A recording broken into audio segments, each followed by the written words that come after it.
Bonjour à tous, j'espère que vous allez bien. Nouvelle random review sur un manga que j'ai découvert à Mediatek, Garo de Jiro Taniguchi et de Baku Yumemakura.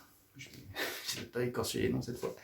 Voilà. Alors Jiro Taniguchi, le regretté Jiro Taniguchi, qui a fait d'excellentes choses, Un quartier lointain, Journal de mon père, il a fait plein de choses excellentes.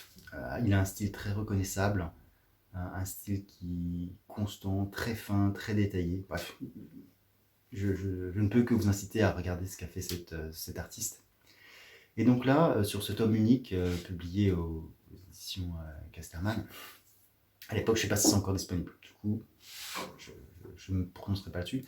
Et donc, on suit les aventures de Bun Shishi Tamba, qui est en fait un street fighter, on va dire ça comme ça.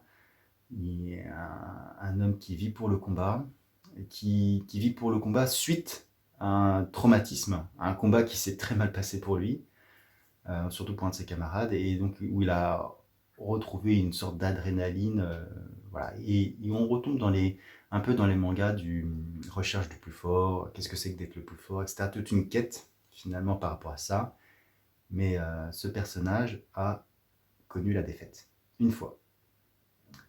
Et quoi, une fois après sa renaissance, si je peux dire.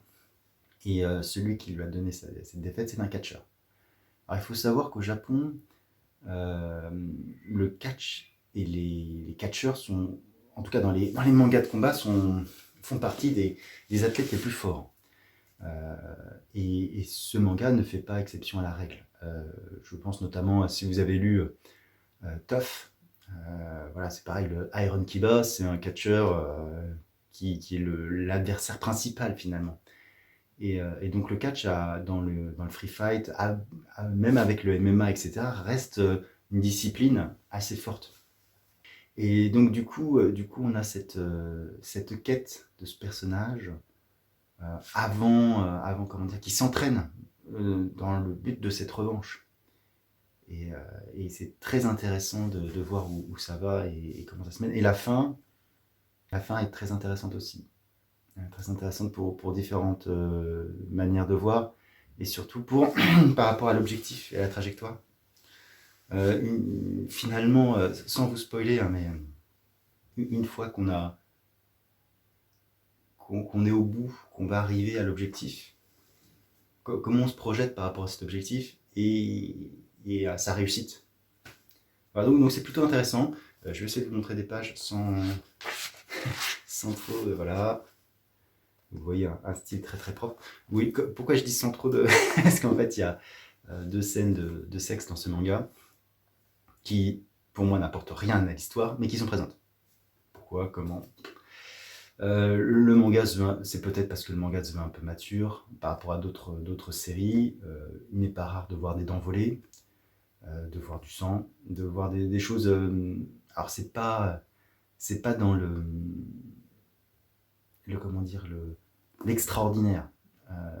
C'est plutôt dans le réaliste, mais justement le réaliste qui peut faire mal. Donc du coup, voilà, on reste sur un manga plutôt réaliste, mais de bagarre. Voilà.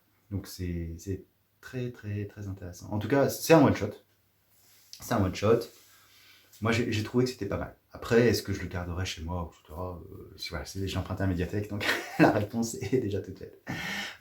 Sur ce, si cette revue vous a plu, n'hésitez pas à liker, à disliker si ça vous a pas plu. Hein. Si vous avez des compléments à apporter à cette œuvre, ou même si vous l'avez lu, n'hésitez pas à commenter et à vous abonner sur ma chaîne. Sur ce, je vous dis ciao.